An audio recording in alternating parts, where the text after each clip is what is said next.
subcirculación. ¿Está claro? Entonces la placenta tiene ese rol importantísimo con estas compensaciones que se llegan a desarrollar. Muy bien. Entonces a partir de ahora vamos a estudiar cómo es que se forma ese embrión y vamos a empezar con la cara. Yo les había dicho que la cara del feto era horrible, ¿verdad? Con el embrión, era feo, era fea la cara. Y aquí en el esquema obviamente no se ve feo, porque solo es un esquema.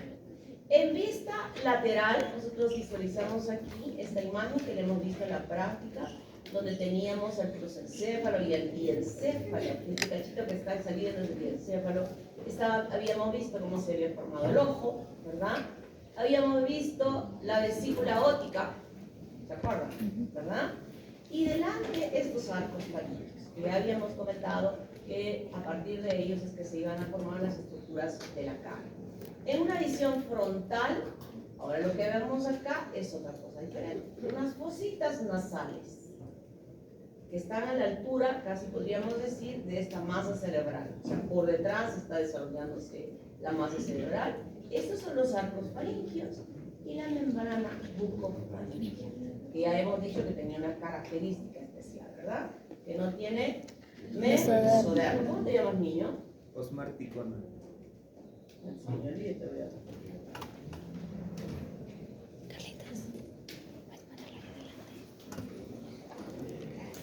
Y si nosotros nos damos cuenta, aquí hay una línea, una rayita que está acá. Eso nos dice, voy a cortar acá y nos muestra esta imagen. Y esta imagen nos muestra justamente a los arcos faringios, que son estas estructuras redonditas que están acá, primera, segunda, tercera, cuarta. La quinta, la sexta se fusionan, igual del otro lado. Entonces este sería el piso de los arcos faringios, pero por la parte interna. Estamos visualizando la parte interna. ¿Qué reviste la parte interna de estos arcos faringios, que lo estamos viendo como el piso de la cavidad digestiva a este nivel? El endodermo. El endodermo. Porque recuerden, aquí dice membrana bucofaringea. Y la membrana bucofaringea está formada por ectodermo y endodermo. Entonces, el endodermo está revistiendo aquí, y por acá afuera, ¿qué está revistiendo? El ectodermo. El ectodermo. Miren la línea cortada acá. Estamos viendo el piso, como que se hubiera cortado así, y estoy viendo el piso de estos arcos faringios que los tengo yo aquí. ¿Sí? ¿Nos estamos ubicando bien? Por favor, estén atentos para ubicarse y puedan entender. Y las estructuras que se notan que están entre el endodermo y el ectodermo son células que van a proceder fundamentalmente de las células de la cresta neural, que se van a diferenciar en diferentes tipos celulares. En un corte sagital, ahora lo vemos en corte sagital, esto es lo que estamos visualizando. Todo lo que está de color verde corresponde al sistema nervioso central. Acá atrás está la aorta, y de esa aorta están conectados estos vasos que los hemos visto en la práctica, que se llaman arcos aórticos, que están conectados al corazón, a ese esbozo del corazón que se ha formado, que está aquí alargadito y que tiene un vaso. Y esto verde que está acá serían los arcos faringios, y el piso es esto que vemos de color amarillo, correspondería al tubo digestivo, a lo que va a encerrar estos arcos faringios, y el piso de él estaría formándose el endodermo de los arcos faringios, que aquí lo estamos viendo de color verde. ¿Hasta acá nos hemos ubicado? ¿Estamos ubicados? Bien. Entonces, ¿cómo se forma la cara? Nuevamente, este es el tejido nervioso que está rodeado de ectodermo, y aquí estamos viendo ya la plácoda cristaliana, que eso vamos a hacer una clase especial para ver cómo se forma el ojo. Esta es la parte de tejido del ectodermo que está cubriendo completamente el tejido nervioso por la parte externa, y lateralmente vemos esta imagen, arcos faringios. El primer arco faringio se desarrolla enormemente y se divide en dos porciones: un proceso maxilar y un proceso mandibular. O sea, se divide por la mitad en un proceso maxilar y un proceso mandibular. Primer arco faringio. Este es el segundo y este es el tercero. En una visión frontal, miren lo que va a pasar. El tejido del ectodermo con el mesodermo subyacente que se coloca por encima del tubo neural, ¿sí? ¿Hasta acá bien? Ectodermo, está revistiendo al tubo neural. Pero el ectodermo no está específicamente pegadísimo al tubo neural. Ahí, mesodermo, ¿verdad? Mesodermo, que está por debajo, empieza a crecer. Conforme va creciendo en los hemisferios cerebrales a partir de los dos telencéfalos, en esta parte anterior empieza a desarrollarse el ectodermo y a descender. O sea, una estructura sobre el tejido nervioso conformada por mesodermo y ectodermo que empieza a descender en esta forma, como tratando de formar parte de esta parte de la cara. Se llama proceso frontonasal. Esto es el proceso frontonasal, que va descendiendo, Ya cubrió estos dos telencéfalos, los va cubriendo. Y cuando va cubriendo y va cubriendo, miren, va jalando, en el ectodermo que está a los lados de la parte medial de este proceso frontonasal, se empieza a engrosar unos circulitos de ectodermo para formar las plácodas nasales. Esto que están viendo, plácodas nasales. Repito, proceso frontonasal, y en el ectodermo que está ahí al ladito de la parte medial de este proceso frontonasal, se engruesa el ectodermo y forma lo que se llama las plácodas nasales. Muy importantes porque estas plácodas luego van a ponerse como una fosita. Y la fosita se va a ir metiendo profundamente para formar la parte anterior de los orificios de la nariz. Hasta aquí entendí. Sigue descendiendo. Este es el arco mandibular y por acá arriba el maxilar. Maxilar, proceso maxilar y mandibular. Y aquí estaría la membrana bucofaríngea. ¿Qué es el estomodeo? La membrana bucofaríngea es como que fuese esta puerta. La cerramos la puerta y esa es la membrana bucofaríngea. Y por delante de esa puerta, ¿qué hay? Hay un vestíbulo chiquito, ¿verdad? Ese vestíbulo se llama estomodeo. El vestíbulo. Detrás del vestíbulo, ¿qué está? La membrana bucofaríngea. Acuérdense de este vestíbulo que tiene un piso, que tiene paredes laterales y que tiene un techo. Estomodeo. Entonces aquí está señalando justamente al estomodeo. La membrana bucofaríngea no es el estomodeo. El estomodeo es el vestíbulo. ¿Ya? Aquí ya se está viendo incluso que la membrana bucofaríngea se está desapareciendo. Ya está desapareciendo. ¿Hasta acá hemos entendido? Bien. Ahora, este proceso frontonasal, que habíamos visto que se habían formado estas plácodas, ¿verdad? Se formaron las plácodas. A los lados laterales se va a formar la estructura que va a dar lugar a la formación del ojo. Acá, a la altura de la oreja, a este lado, se forman las estructuras, la vesícula óptica, la copa óptica, el cristalino, etcétera, que luego va a hacer este desplazamiento hasta ubicarse en su posición final. Ahora vamos a ver. Pero vamos a ver ahora qué le pasó a este proceso frontonasal. Sigue descendiendo, y en su descenso va a formar el proceso nasal medial, y va a formar también el proceso nasal lateral a los lados. O sea, el 3. ¿Y qué es lo que va a separar a estos dos procesos laterales, nasales laterales y el medial? Justamente esta plácoda olfatoria que ahora ya se deprimió y se convirtió en una fosita. Entonces, rodeando las partes laterales de la fosita, formará los procesos nasales laterales y en esta parte formará el proceso nasal medial. El proceso nasal medial sigue descendiendo, sigue bajando y en ambos lados se separan, como estamos viendo, para un lado y para el otro lado, y se llaman procesos globulares.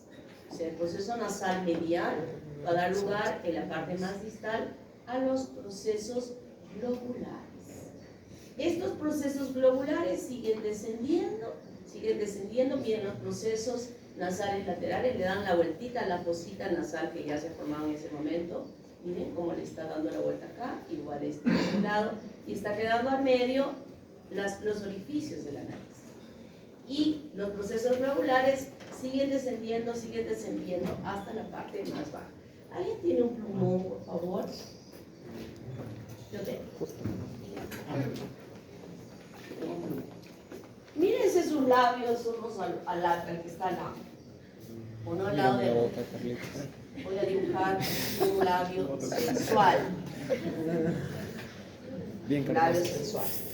Aquí están los orificios de la nariz, ¿verdad? Medio más allá. Acá. Y ustedes ven, estas serían las alas de la nariz. Sí, ¿verdad?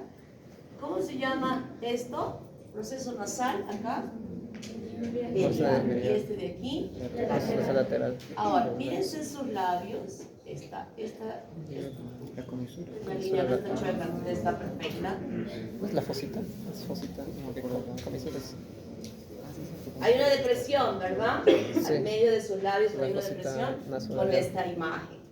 Estos son los procesos globulares que se unen aquí a la mitad y forman el filtrum. Esta parte ya unida se llama filtrum. Filtrum. Y este proceso nasal medial que ha formado los procesos globulares va a formar esta parte del labio. Y no solamente va a formar la parte esta del labio que está por debajo de este filtrum, sino además hacia atrás. Cuando digo hacia atrás, ¿qué hay detrás? Me levanto el labio, voy a ver parte de mis 4 incisivos que van a estar insertados en una porción de maxilar que también se forma de este proceso nasal que ha procedido del proceso frontonasal. O sea, va descendiendo y no solamente es superficial, sino también va formando las estructuras que están dentro y van a formar el tabique nasal y van a formar los huesos propios de la nariz al descender y va a formar el maxilar superior primario, que así se llama, que es ese pedacito que se encuentra por debajo de esta parte de nuestro labio. Y finalmente se cerró.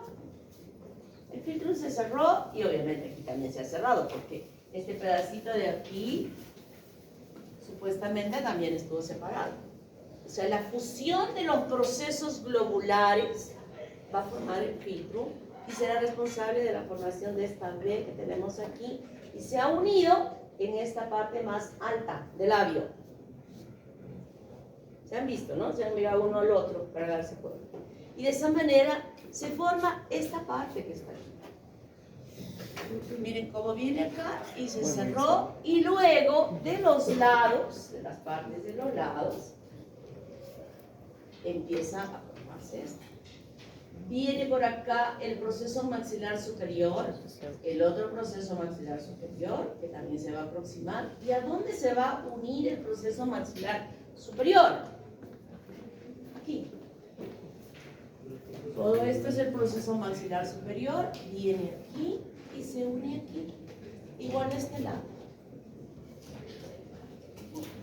Procesos maxilares superiores que se van a unir, no solo este va al lado del filtro, sino a los procesos nasales laterales. Viene por acá, todo esto de aquí, todo esto de aquí, va a venir y es procedente de los procesos nasales, del proceso maxilar, que viene avanzando y se pega aquí, a los bordes de los procesos nasales laterales, que luego han formado también las alas de la nariz. Y este se ha pegado aquí. Todo esto corresponde al primer arco faríngeo, pero en su porción del proceso maxilar superior, o maxilar simplemente le llamamos, porque a este le llamamos mandibular. ¿Entendimos? Muy bien. Entonces aquí en esta imagen podemos ver cómo está avanzando, cómo se han formado los procesos globulares los procesos laterales que son parte de las alas de la nariz y cómo este proceso maxilar se está pegando aquí a los bordes. Yo había mencionado que en esta imagen los ojos se formaban acá, ¿no? Y entonces se van desplazando, desplazando hasta que finalmente quedan en su posición correcta. ¿Por qué? Porque el proceso frontonasal se ha desarrollado con mayor celeridad que el desplazamiento de los ojos. Si es que no está esto presente, los ojos siguen avanzando y se quedan acá. Y se forma el ciclo. ¿Y cuándo es que sucede esto? Para que crezca el proceso frontonasal, necesariamente los telencéfalos han tenido que desarrollarse muy bien. O sea, han tenido que crecer bien todo esto para permitir que se forme el proceso frontonasal. Si mis telencéfalos no se desarrollan bien, no han crecido bien, el proceso frontonasal tampoco va a desarrollarse bien. Esta es una patología que se llama holoprosencefalia, que es el desarrollo lento de los telencéfalos. Y esta secuencia está totalmente alterada, que no creció esto, no hubo proceso frontonasal en el momento que los ojos se desplazaban hacia la línea media. Entonces, ¿qué sucede? Sucede que se forma la ciclopía, tardíamente llega el proceso frontonasal y sobre ese ojo crece como una trompita que se llama, como la trompita del elefante, que se llama proboscis. Y tenemos unos frascos ahí en el laboratorio que voy a pedir esta semana que los pongan ahí en el H404 para que todos los grupos puedan ir y visualizar. Tenemos varios cíclopes en frascos grandes de insectos que han nacido y que le van a ver la trompita ahí que es esa proboscis que les he mencionado. Y luego, miren acá, he dicho que viene de acá para acá, ¿verdad? ¿Qué significa? Que esto está totalmente abierto. Crece el maxilar, el proceso mandibular, va creciendo, y conforme va creciendo va a formar el maxilar inferior. Y esta línea amplia que estaba abierta entre las dos empieza a cerrarse, a unirse y dejar una boca normal o una boca grande como la de Magali, que ya se le detuvo el cierre acá, creo, ¿no? Entonces, ese desarrollo, ese cierre, se va a ir dando progresivamente y va a ser de acorde a la genética de si mi mamá tiene la boca chiquita, yo también voy a tener la boca chiquita, y si mi papá tiene la boca grande, la tiene grande. O sea, ahí se define cómo es el desarrollo de esta cara. Las orejas se van a empezar a formar primero el orificio externo auditivo, que va a quedar a esta altura, aquí, a la altura del borde del maxilar inferior, y luego ese orificio va a empezar a ascender. Y en el ascenso ya el primer y el segundo arco faríngeo van a participar para formar el pabellón auricular. Y finalmente este ascenso de las orejas va a quedar a la altura de la comisura externa del ojo. La implantación de la oreja tiene que quedar a la altura de la comisura externa de los ojos. Y esto para nosotros es importante porque evaluamos en el recién nacido implantación de la oreja.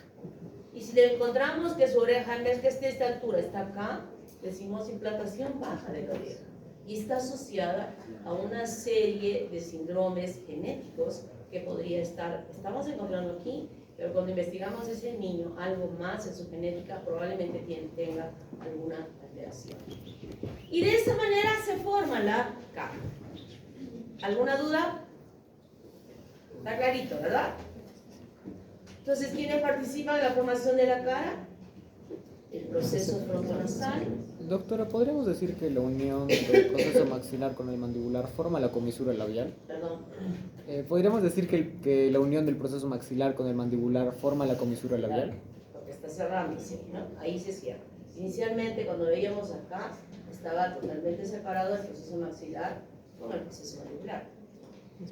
Sí viene del primer arco faríngeo, pero eso se dividen al principio y se separan completamente, ¿no? Y luego se unen, se fusionan, se van a fusionar hasta que, ya vemos que se está cerrando, hasta que finalmente se cierra y aquí abajo se forma el maxilar inferior y encima el maxilar superior.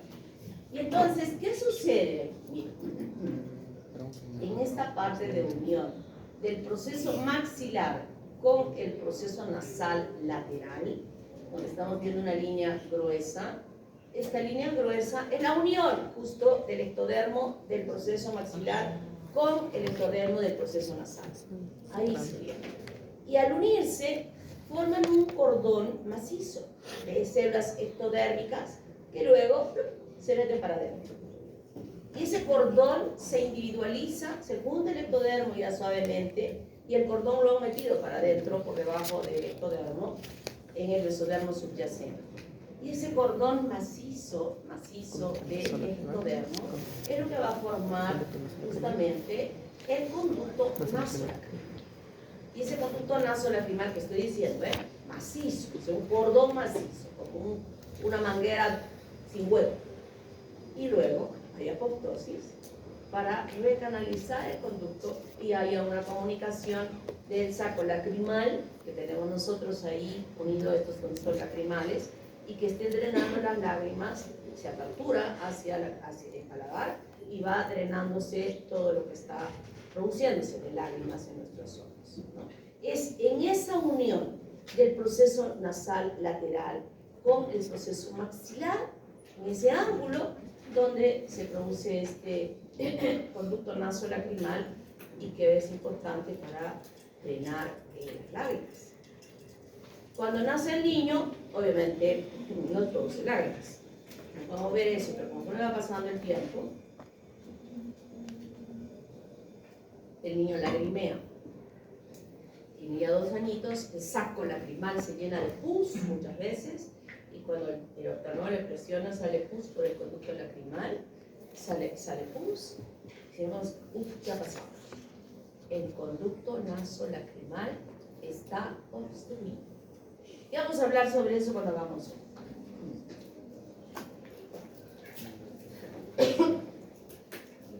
A ver, repasando.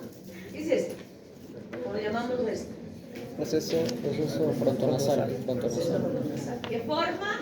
La frente, la parte superior de la nariz. ¿Qué forma? Aquí donde estoy señalando. Proceso nasal medial. Proceso nasal medial. Y aquí. Proceso nasal lateral. Proceso nasal lateral. ¿Qué es esto? Mandíbula, maxilar. Proceso maxilar. ¿Y este? Mandibular. Mandibular. ¿Qué son estas puntitas de aquí? Glomerular. Procesos glomerares. Que fusionados forman el. Creo que me han entendido. Me hace feliz. Miren las orejas donde se han formado. Y de esta posición van a ascender.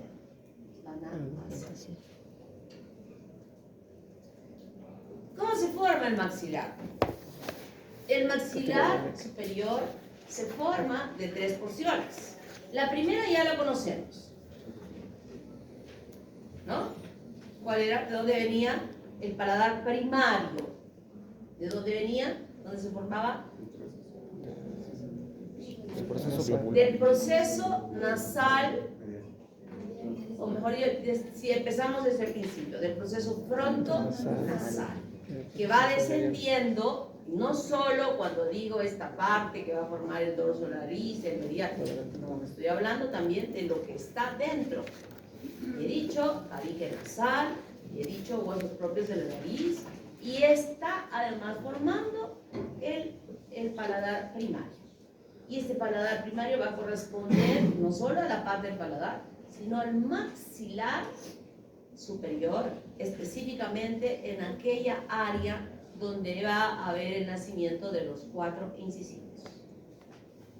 Proceso nasal, frontonasal, que va a dar lugar a la estructura también de este paladar. Hasta acá.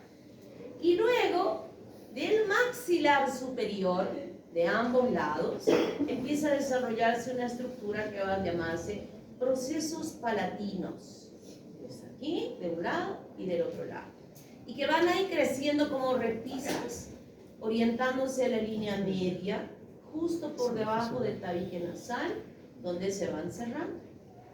Y va a cerrarse pegada a este pedazo de paladar primario, se van cerrando, se va cerrando hasta que finalmente se cierra, y en la parte posterior no es una estructura ósea dura, no es un paladar duro, sino un paladar blando que formará la U.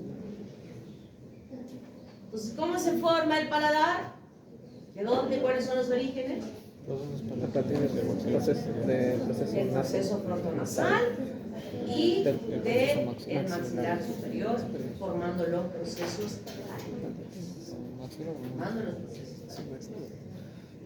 Ahora me van a decir, levantando la mano, uno por uno. A ver, ¿cómo se ha producido esta malformación de la cara? Que se llama labio hendido unilateral. A ver, levante la mano. Allá, la niña de rayas. A ver, levántate. Sí, leer. Creo que está leyendo, ¿eh? No te escucho nada. ¿Qué? ¿Qué es el proceso maxilar? ¿Y? ¿Y? No. A ver. Proceso maxilar y glomerular. ¿Qué significa eso? Falla en la fusión del proceso maxilar con el proceso glomerular. Fusión, falla en la fusión. Unilateral, ¿verdad? ¿Cómo te llama el niño? Daniel Caliente. Mitad de pregunta. A ver, ¿quién responde aquí? Marisa. Si bien ya en el caso anterior hemos visto una falla unilateral y esta bilateral, en vez de que se dé por un lado, se da por los dos, es una falla en el proceso maxilar al momento de que debe ocurrirse con los dos procesos globulares que querían formar el filtro y terminas con un doble labio de Corino, básicamente. O sea, no hay fusión de los procesos maxilares al filtro, en realidad, ¿no? Que ya se egó.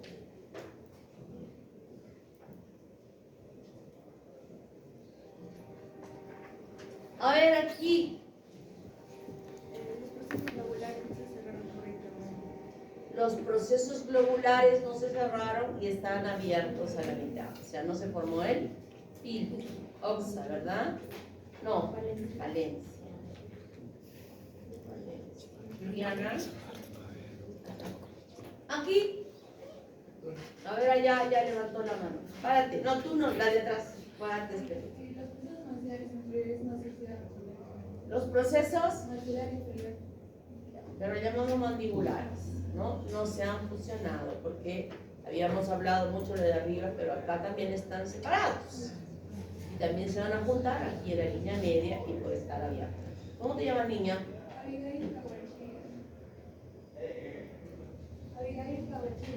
García.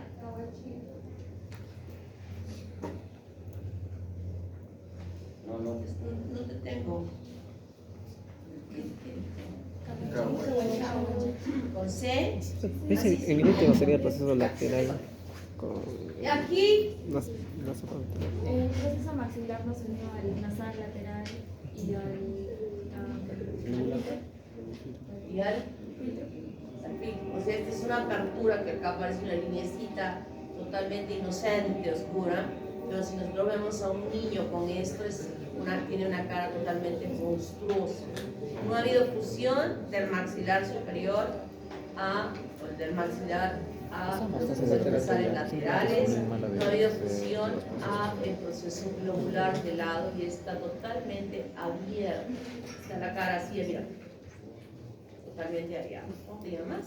Fernanda Málaga. Fernanda Málaga. Doctora, Muy bien. algo para contar ahí sería que también ahí el ectodermo se hunde. Pero ya no me puedes decir porque ya has leído. Doctora, ahí también se forma el proceso lagrimal. No el proceso lacrimal. Y he dicho que es conducto nasolacrimal, que se forma por la unión cuando se unen estos dos y se forma ese contorno. ¿No? Pregunta de examen puede ir ahí. Entonces, hemos entendido la cara y hemos visto qué malformaciones podemos encontrar en esa cara cuando no ha habido un desarrollo correcto. Arcos faríngeos. ¿Qué ¿Qué son estos arcos faríngeos entonces? Ya los hemos conocido por fuera, ahora los conocemos por dentro. El corte ha sido así, así, y estamos viendo el piso de los arcos faríngeos. Estamos viendo el primero, segundo, tercero, cuarto, quinto, sexto están fusionados. Entonces, este es el primer arco faríngeo. Esa cosita que sale así es el arco faríngeo, que hace prominencia en la parte externa que nosotros hemos visualizado. Está revestida de ectodermo. Hacia afuera, ectodermo. Por dentro, endodermo. Y aquí al medio, estructuras mesodérmicas, pero donde han migrado en forma importante células de la cresta neural que van a dar origen a las diferentes estructuras que cada arco faríngeo va a desarrollar. Luego vamos a hablar de la lengua. Aquí no está muy clarito, vamos a hablar de la lengua, pero ya podemos ver que este es el primer arco faríngeo, y aquí detrás, en esta partecita de aquí, dice agujero ciego de la lengua. Este agujero ciego es muy importante porque es el lugar donde se va a iniciar la formación de la glándula tiroides. ¿Recuerdan, Glándula tiroides. Y aquí hay otro wiki que vemos acá, que se llama surco laringotraqueal. También muy importante, porque a partir de este surco se va a desarrollar el aparato respiratorio. Entonces, ahora sí lo vamos a ver uno por uno. Esto se llama arco, este se llama arco, esto se llama arco, esto se llama arco. Primer arco faríngeo. Y donde vamos a ver hacia el exterior depresiones, que es justo la que habíamos visto cuando veíamos que los arcos tenían esta forma ondulada, ¿verdad? Entonces, esa depresión primaria o primera entre el primer y segundo arco le vamos a llamar hendidura faríngea o surco faríngeo. Primer surco faríngeo que se encuentra entre el primer y segundo arco faríngeo. Luego vamos a tener un segundo, y luego un tercero, y luego un cuarto. Surcos faríngeos. Del otro lado, las depresiones que puedan haber hacia el lado que está revestido de endodermo, que también van a haber depresiones, se llaman bolsas. Primera bolsa, segunda bolsa, tercera bolsa y cuarta bolsa faríngea. ¿Sí? ¿Hasta acá bien?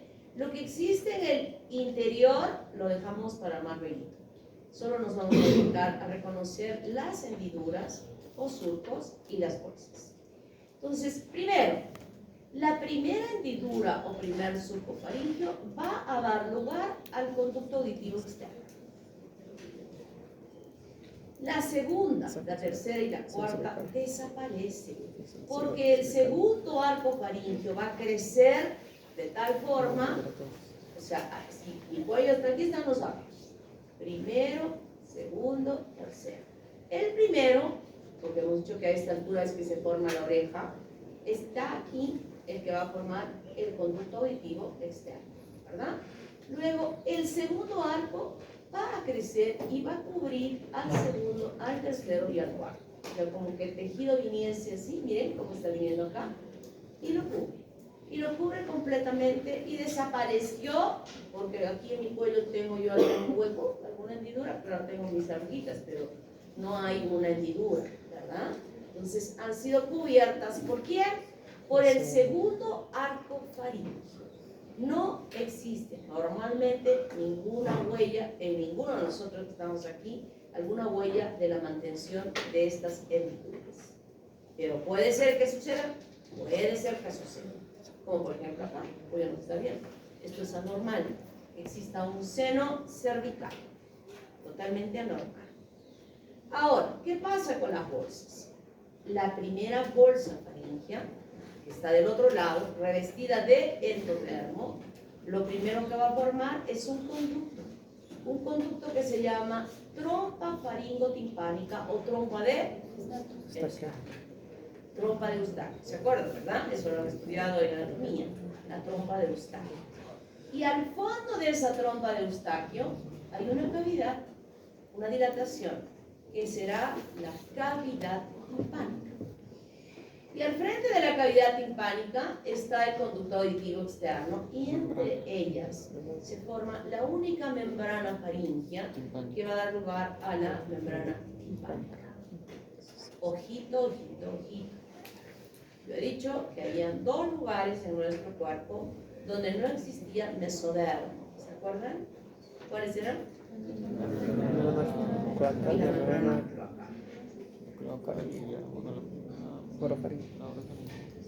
Pero esta membrana, a pesar que es una membrana súper finita, sí tiene entre su espesor ectodermo de este lado, endodermo de este lado y mesodermo.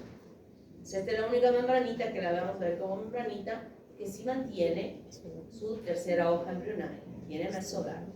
Y de esa manera tenemos conducto auditivo externo, cavidad timpánica y trompa de Eustaquio, que se está abriendo a esta parte, que sabemos nosotros anatómicamente en el futuro va a llegar a la altura de ¿a dónde se abre la trompa de Eustaquio? A nivel de La faringe media. muy importante, ¿verdad? Muy bien. Segunda bolsa faríngea. Segunda bolsa faríngea. Las células endodérmicas que resisten esta depresión van a formar la amígdala palatina. Obviamente, el estroma de la amígdala palatina. Después van a migrar células de defensa para diferenciarse en todos los componentes de lo que significa la amígdala palatina, que son células de defensa. ¿Verdad? Muy bien. Tercera bolsa faríngea. Aquí hay dos estructuras que se van a formar en la tercera bolsa. Tejidos, células endodérmicas que van a meterse hacia arriba y otras que van a meterse para abajo. Entonces lo llamamos nosotros aquí. Tercera bolsa, porción superior de la tercera bolsa faríngea.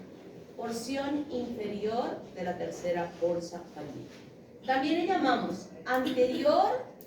La superior le llamamos anterior y la inferior le llamamos posterior. Puede ser cualquiera de los dos nombres que yo puedo colocar en el examen porque significan lo mismo. Anterior o superior o posterior e inferior. ¿Qué se diferencia en la parte superior? La glándula paratiroides inferior. Paratiroides inferior. Y en su porción posterior o inferior se forma el timo. Tercera bolsa faríngea, se forma el timo.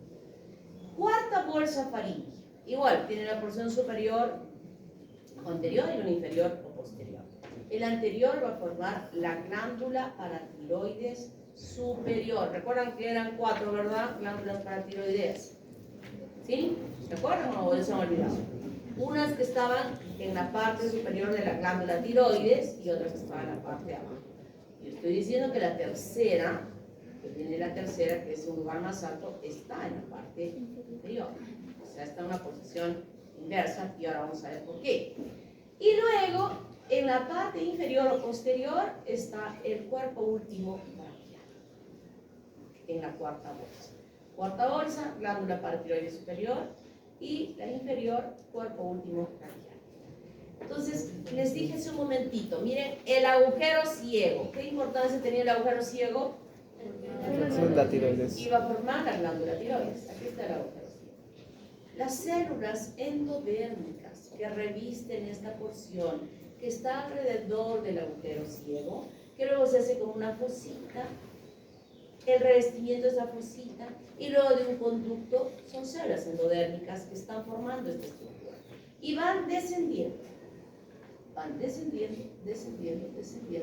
para formar la glándula tiroides, con todas las características que nosotros conocemos de los folículos, con el coloide, progresivamente va desarrollándose.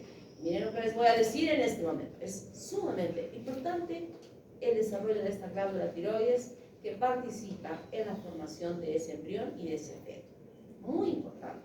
Su producción hormonal que ya empieza a producirse tiene un rol importantísimo en el desarrollo normal de ese feto. Entonces, cuando se produce ya formada la glándula tiroides, o sea, no lo hemos visto individualmente aquí, pero simultáneamente se está formando la glándula tiroides, miren, dije que era la glándula paratiroides superior. está al ladito. Y viene, se desplaza y ¡plum! Se pega ahí detrás de la glándula tiroides. En cambio, ¿dónde se ubica el timo? ¿Cuál es la posición del timo? En el corazón. No, Bueno, no. Levante la mano. tercero o cuarto arco vertebral. Ahí decía. ¿Qué? Delante del esternón. ¿Cómo se llama ese lugar? ¿Cómo que delante del esternón? Detrás del esternón. No delante puede del llamar corazón. delante del esternón. Tiene un nombre. Su profesor se los ha dicho. Ese niño que está al lado, ¿Lewis? ¿Es de Lewis? ¿cómo se llama? ¿Qué? Mediastino. ¿Qué has dicho ¿Cómo nos antes? olvidamos de eso? Mediastino. Superior junto con los grandes Algo vasos que superior, salen. pero no sé qué Mediastino dijiste superior, previamente decir anterior. mediastino. ¿Cómo te llamas niño que has dicho mediastino y el otro también? Mediastino, ¿cómo nos hemos olvidado de eso? Nos falta la niña, Carlitos. No te escucho nada. Y el otro niño, Álvarez. Entonces creo que ¿Cuál es una Álvarez? niña. Vamos a Bueno, ver, Claudio debe ser porque la otra niña es Carmen. Claudio. No creo que vayas a ser buscar, ¿verdad? Imposible. Entonces, ese timo que ya estamos diciendo, que se ubica en el mediastino anterior, que está aquí, ¿no? Cuando va descendiendo el timo a su posición final, va arrastrando consigo la glándula paratiroides superior. Va arrastrándola, miren cómo va descendiendo y ahora la va a colocar en esta posición. O sea, el superior, del inferior. o mejor dicho, el inferior, el superior va a venir a parar en la parte inferior, formando la paratiroides inferior. ¿Se entendió? ¿Sí?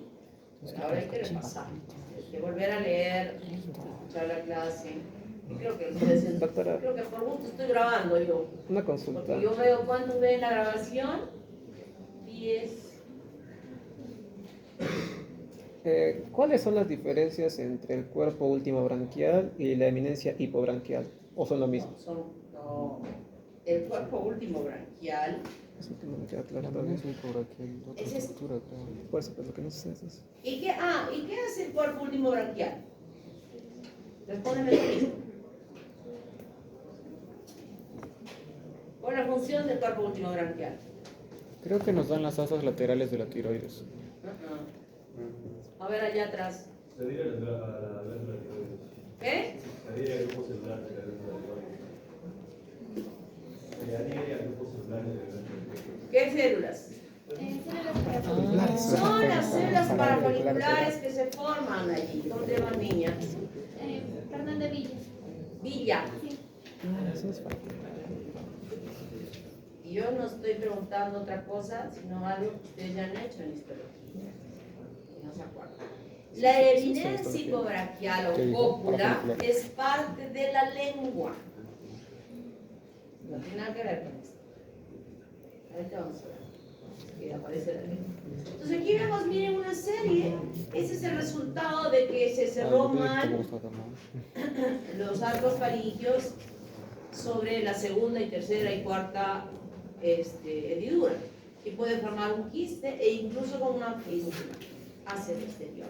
Y el niño nace con una acumulación acá y que va drenando una secreción a través de ella. Pueden haber varias localizaciones de quistes que se ven, se observan como elevaciones en el cuello que tienen que ser retiradas quirúrgicamente porque no es nada estético que parecieran acumulaciones. Al principio, claro, hay que saber diferenciar porque puede ser un ganglio u otra estructura. Entonces, definiendo cuál es el diagnóstico correcto, se hace la resección. O puede ser, esto es lo más grave, que haya un quiste de comunicación hacia la cavidad.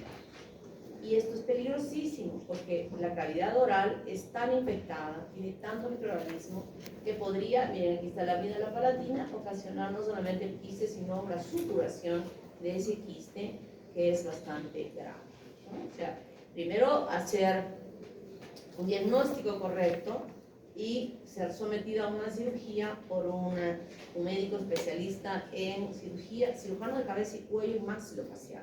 Esa es una especialidad muy bonita y muy, si ustedes se han hecho anatomía y la han hecho bien, yo pregunto, ¿cuál es la parte más complicada de la anatomía? La más difícil. ¿Cuál desapareció la más difícil? No van a decir brazo, ¿no? Miembro inferior. Miembro inferior. Larisa, ¿cuál de las partes te pareció la más difícil? Miembro inferior. Ambas, porque es que son lugares muy pequeños y muy compactos. Más que cabeza, es esto. Cuello. Cuello es lo más complicado porque hay nervios, vasos, de todo, y todavía están tan juntitos Para mí torso, que cualquier daño en cualquier nervio que se va a ocasionar va a tener repercusiones gravísimas. O sea que yo admiro mucho a los cirujanos de cabeza y cuello maxilofacial porque son unos tromes de conocer esto. Me evidencia de reconocer con sangre que está sangrando. Son unos tromes. Uno de ellos debería enseñar cuello en anatomía, ¿no? Para que les enseñen cuello. Entonces, estos arcos faringes que ya los hemos conocido, estamos viendo acá el piso nuevamente y vemos ahora que cada uno de ellos tiene una inervación propia. Primer arco faringeo, quinto párpado. Excepto. ¿Cuáles son las ramas del quinto párpado? Levante la mano. maxilar mandibular. A ver, este niño que no ha levantado. V1, V2 y V3. ¿Qué? No cuenta como V, el doctor Jeremy. Pero vi los nombres. Ya, a ver, ¿Es o qué? ¿O ve? V1. Así en anatomía los campos. Ya, pero sí. A mí me hablas bien. Ya era maxilar superior, maxilar inferior y Ya ves, por aprenderte el V. y facial. No. No. Perdiste por aprender mal. A ver, niña. Esa es Saca. Era. Sí, No me metes facial. Estamos hablando del quinto No, esa párpado. es una rama del facial, el cigomático. sí, tienes razón. No, ya veo. ¿Cómo no caí en anatomía? Adiós, Quinto par craneal con sus tres ramas importantes responsables de la inervación de todas las estructuras que se van a formar a partir del primer arco faríngeo. Segundo arco faríngeo, facial. Y si yo estoy diciendo ya facial, y el que he dicho el quinto par o trigémino, ¿qué músculos inerva el trigémino? Bueno, los masticadores, pues, ¿no? Hablando de. Los masticadores. Y el séptimo par, el de allá, de blanco. Los músculos Mímicos. faciales de la expresión, ¿verdad? ¿Tú cómo te llamas, niño? Miren, la próxima vez que yo pregunte el nombre y que en vez de decir fuerte baja la voz, yo ya no le pongo secundario. Habla fuerte, no te escucho. ¿Qué te pedís? Castro Vizcarra. ¿Ya ves qué te cuesta hablar así fuerte? Tú, Monteagudo Concha. así. Uy, Él se ha dicho que yo tengo hipoacusia. No, el tercer arco faríngeo, noveno. Y el décimo, ya todos los demás pares craneales. Entonces estamos pensando, así pensando que voy a preguntar en el examen, porque voy a acoplar neuroanatomía con anatomía en el examen para ver si han estudiado o no han estudiado. Cartílagos. Cartílagos. ¿Cuáles son los cartílagos? Primer arco faríngeo, cartílago de Meckel. Segundo arco faríngeo, cartílago de Reichert. Tercer arco faríngeo y cuarto no tienen nombre propio, aquí se han fusionado y en cada arco existen estructuras que van a dar lugar a la formación de diversas otras. ¿Qué va a formar este cartílago de Meckel? Pregunto, ¿cuál es el tipo de osificación que tiene, que existe? ¿Cuáles son los tipos de osificación? Levanten la mano. Tipos de osificación. A ver, Era directa, indirecta. ¿cuándo es directa? Cuando. Niña, cierra tu boquita. No es cuando no se forma de un molde a diferencia de la indirecta. ¿Con qué? Cuando no se forma de un molde a diferencia de la indirecta. También Ah, había ¿a diferencia de qué? de la indirecta. En la indirecta se había un bloque, un molde de cartílago y a partir de eso se osificaba. ¿Qué más? También había la metaplásica y la marginal. ¿En qué consiste la marginal? Creo que solo se da en ese caso, que es en el molde del cartílago de Meckel para la mandíbula, que se usa como el molde para que se osifique la ¿Qué tipo de osificación? marginal. No, pero me dices que es el molde, pero ¿qué va a pasar ahora? O sea, ¿es una osificación indirecta? Sí. No sería directo porque creo que en este caso el molde termina desapareciendo, o sea, no permanece. Muy bien. ¿Cómo te llamas? Ticona, ¿sabes? Ticona, has explicado muy bien todo. Te felicito. Exacto.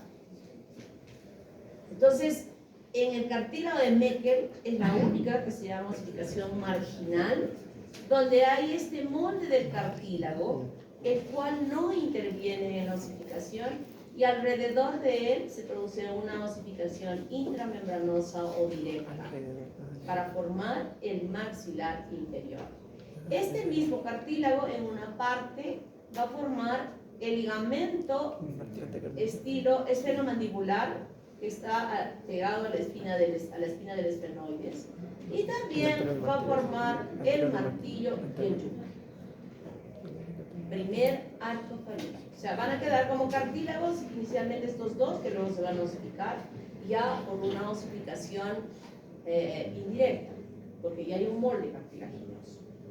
O sea, forma ligamentos y forma estructura ósea en el futuro. Segundo arco faríngeo, cartílago del segundo arco de Reicher, va a formar el hueso del helioides, pero en la porción superior, porque el helioides es grande, va a tener una parte superior y una inferior. Luego va a formar el ligamento estiloioideo, la apófisis estiloides y el estribo. Tercer arco faríngeo, que no tiene nombre propio, el resto del cuerpo del helioides y las astas mayores. La segunda eran las astas menores. Parte del cuerpo y astas menores, y el tercero en la parte del cuerpo inferior y las astas mayores. Y el cuarto, quinto y sexto se fusionan para formar los cartílagos de la tráquea importantes, hioides, aritenoides, cricoides, todos los que conforman la parte superior de la tráquea y que tienen nombre propio. ¿Está claro? Es así como esta parte cartilaginosa. Estoy hablando de cartílago. Y ahora vamos a ver de los músculos de esa cara. Primer arco faríngeo. ¿Qué músculos habíamos dicho? De la masticación. O sea, esto, todo lo que está pintadito de amarillo, el temporal, el masticero, el piloioideo, se forman del primer arco faríngeo. ¿Qué nervio inerva estos músculos? El trigémino. Segundo arco faríngeo, lo que está de rosadito, los músculos de la expresión. El orbicular, el frontal, el bucinador, el occipital, que nos puede mover el occipital, el orbicular de los labios, el platisma. Se forma del segundo arco faríngeo y está inervado por el nervio facial. Muy bien. Músculos del tercer arco, solo uno, el estilofaríngeo. Está aquí. Y los músculos del cuarto, quinto y hasta el sexto, aquí solo los músculos faríngeos. Importantes porque son músculos, todos estos músculos son músculos esqueléticos, músculos que los manejamos, deglutimos. ¿Qué músculos han participado en la deglución? ¿Procedentes de qué arcos? Cuarto, quinto y sexto, porque son los músculos faríngeos que nos permiten hacer la deglución en esta parte superior. Tanto estos cartílagos como estos músculos que se han formado a partir de estos arcos faríngeos han procedido de células que han migrado de la cresta neural y que se han diferenciado a formar estructura muscular esquelética y a formar estructura mesodérmica, diferenciándose a cartílagos y posteriormente a huesos. ¿De dónde vinieron?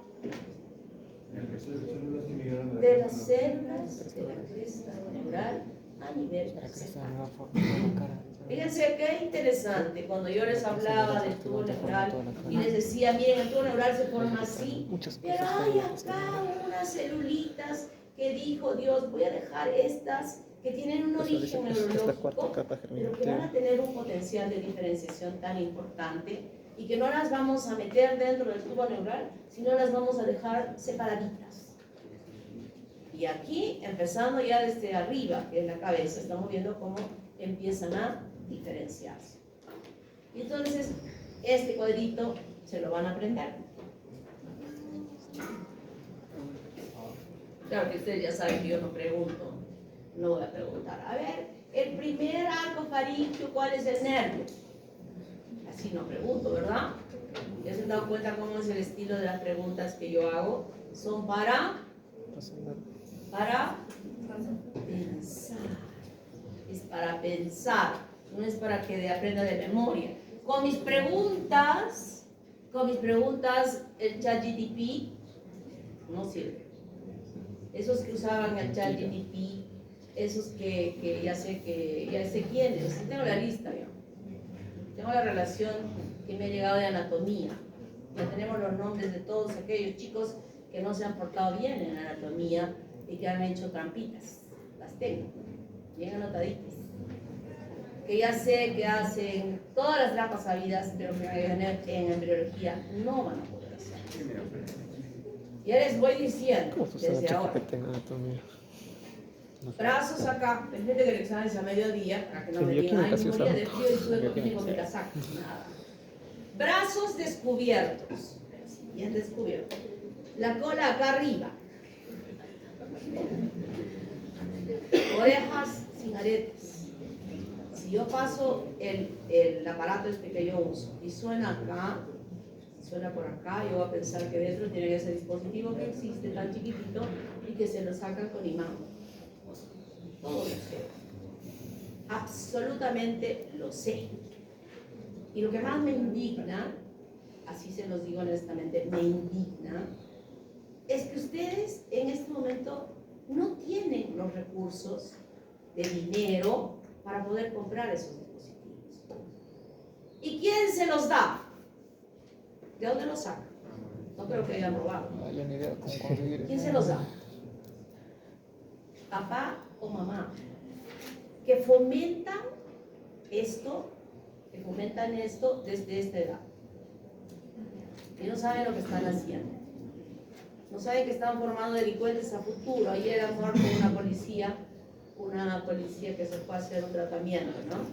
Y ese médico, que no es médico especialista en hacer estos procedimientos, ya está eliminado del colegio médico, o sea, no tiene licencia, está fuera del colegio médico. Sin embargo, hay otro que por delante pasa con su nombre y él hace los procedimientos y se ha muerto una policía haciéndole esos procedimientos. Están conduciendo eso. Cuando esos papás permiten que sus hijos hagan irregularidades y apoyan esa irregularidad, eso es lo que me indigna.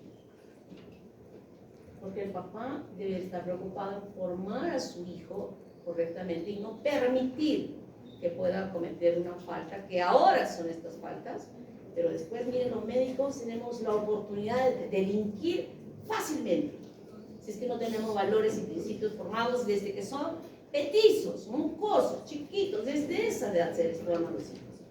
Pero si le ayudo a que se compre el dispositivo, le ayudo a que se compre el reloj para tomar la foto, le ayudo a comprarse esos lentes que yo voy a revisar lentes en el momento del examen, porque ya lo sabemos todo. ¿Y de dónde sabemos? Yo era ignorante en todo esto.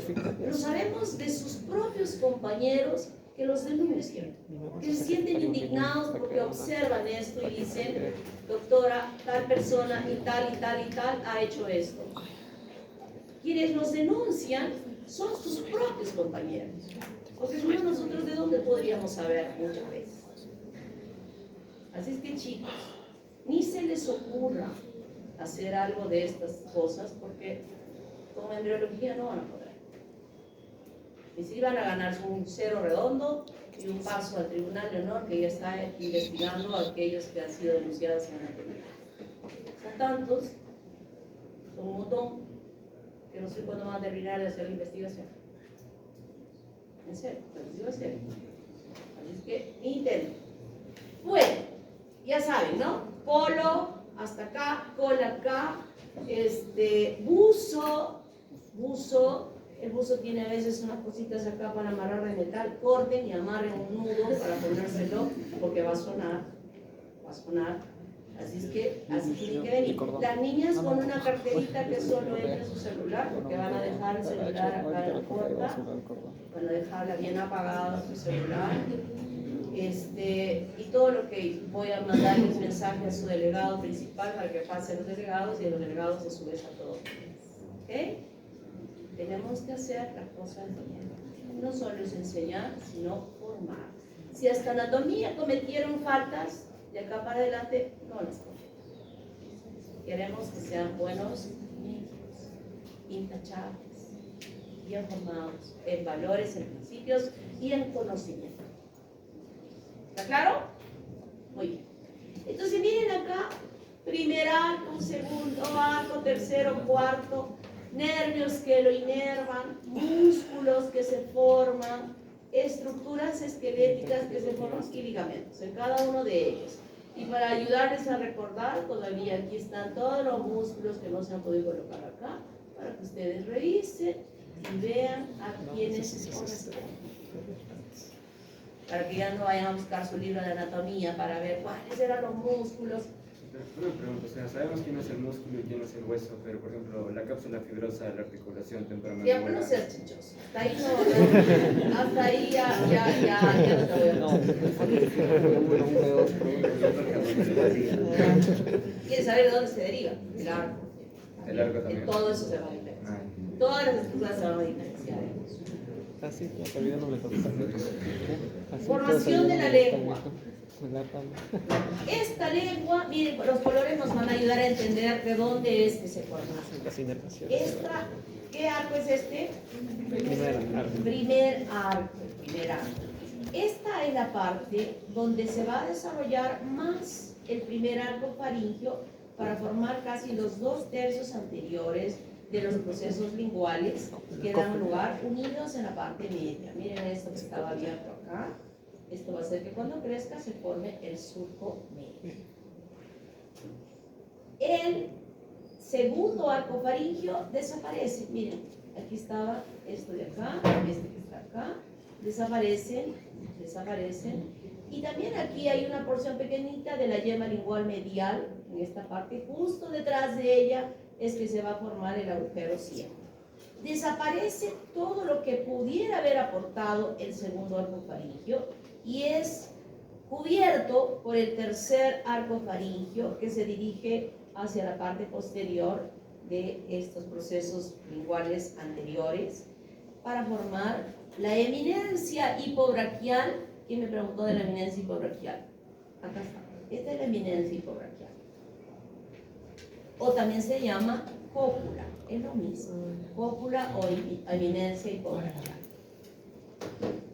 Y aquí atrás están los componentes del arco, del cuarto arco faríngeo, que es más o menos la parte de atrás y que van a formar la epiglotis. Entonces aquí nosotros vamos a ver que los arcos faringios han participado en la formación de esta lengua, pero que los músculos de la lengua, diríamos que esta parte formada es la estructura mesodérmica del tejido conectivo que forma la lengua, pero la estructura muscular van a venir de los miótomos cervicales. ¿Se acuerdan de los miótomos, verdad? Que eran músculos esqueléticos que se van a formar y que van a ocupar el espesor. Ustedes han visto en la histología la cantidad de músculos que hay en diferentes direcciones que nos permiten a la lengua mover en toda dirección, función importante tanto para comer como para hablar. Ahorita estoy hablando, yo estoy viendo que mi lengua, estoy sintiendo que mi lengua se va para arriba, para abajo, para todos lados, para que pueda salir mi voz por estos movimientos de la lengua, porque tiene una participación importante tanto en la fonación como también en la masticación, porque es la que va a llevar de un lado al otro lado para que los alimentos puedan ser figurados. Y esa musculatura se da de esa manera. La inervación está dada por estos nervios que inervan también estas porciones, ¿verdad? El glosofaringio el séptimo par no tiene ninguna participación, y es el hueso faríngeo, y el quinto par quienes Me inervarán acuerdo del tiempo en esta la que parte. da la sensación gustativa por El los desarrollo anteriores. craniofacial En el tercio posterior es muy complejo, se origina del mesodermo, del ectodermo propiamente dicho, del ectodermo neural y del endodermo. Y aquí se van a formar tres componentes: el viscerocráneo, que forma la cara; el desmocráneo o neurocráneo, que forma la calota; y el condrocráneo, que va a formar la base del cráneo. O sea, son tres porciones. Cuando digo viscerocráneo, ya aparte de hemos conversado.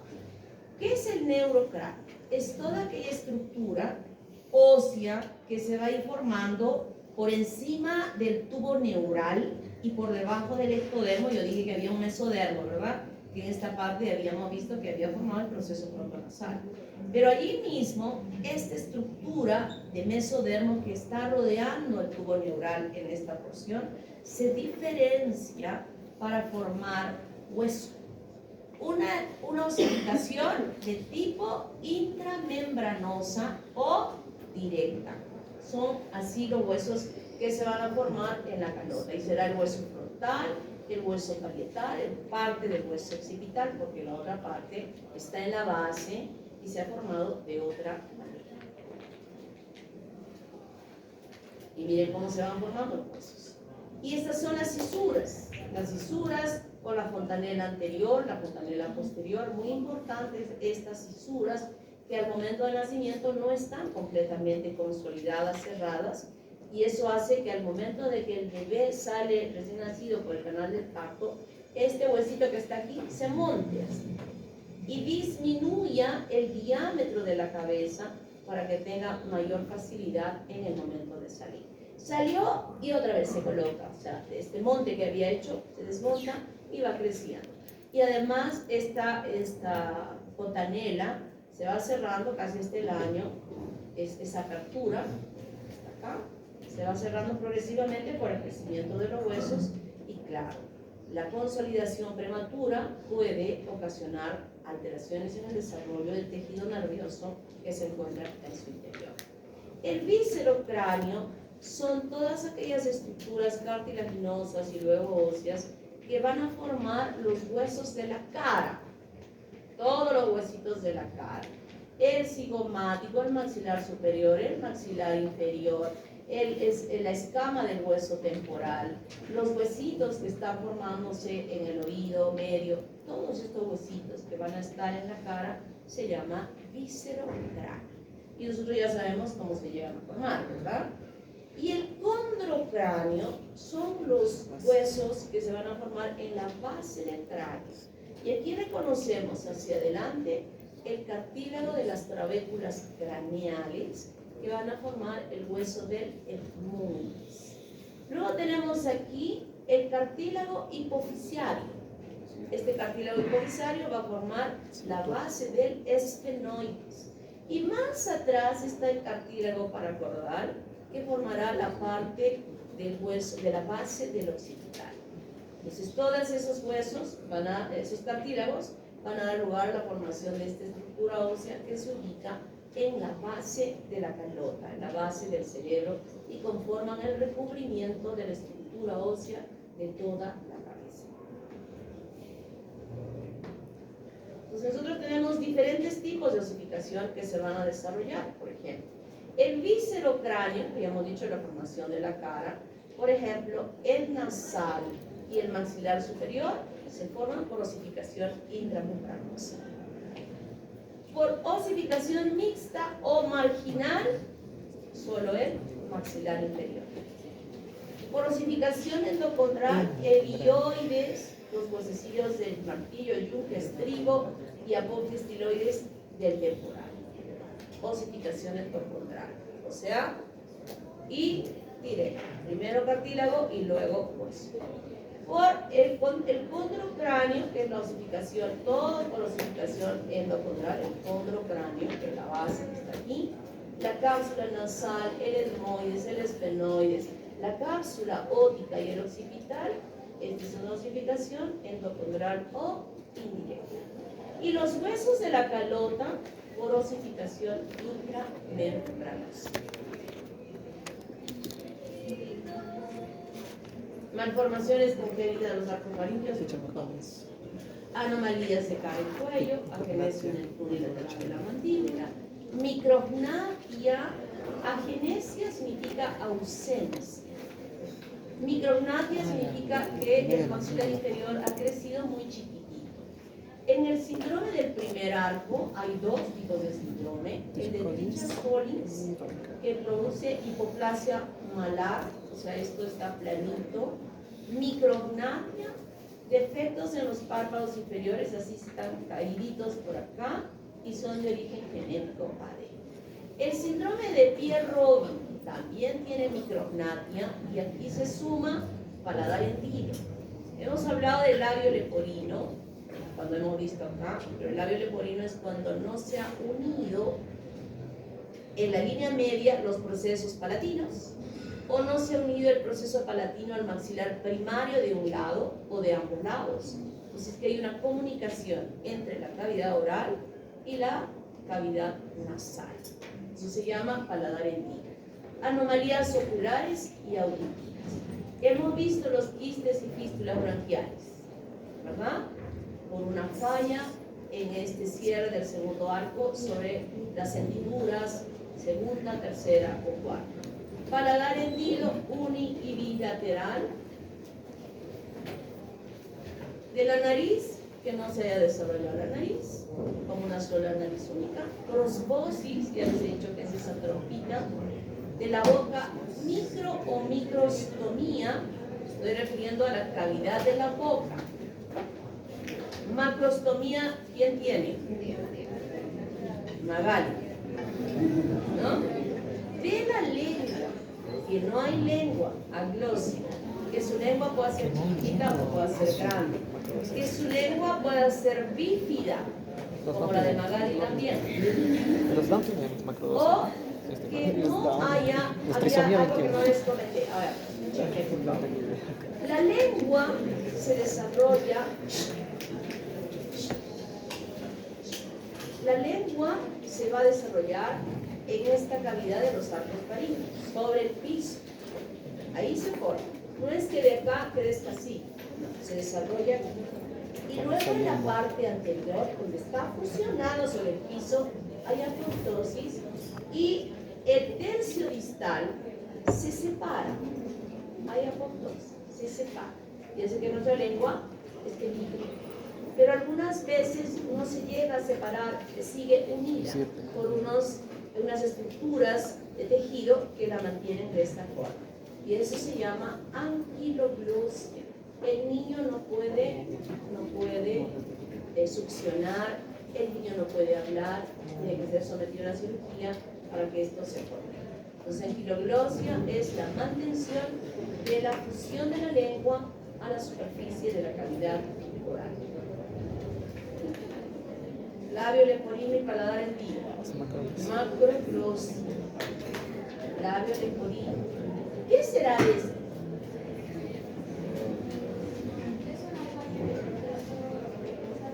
Puede vivir con eso. Claro, es esa falla que habíamos visto como una línea ahí y que ahora les decía se ve todo monstruoso. ¿Cómo te llamas, niña?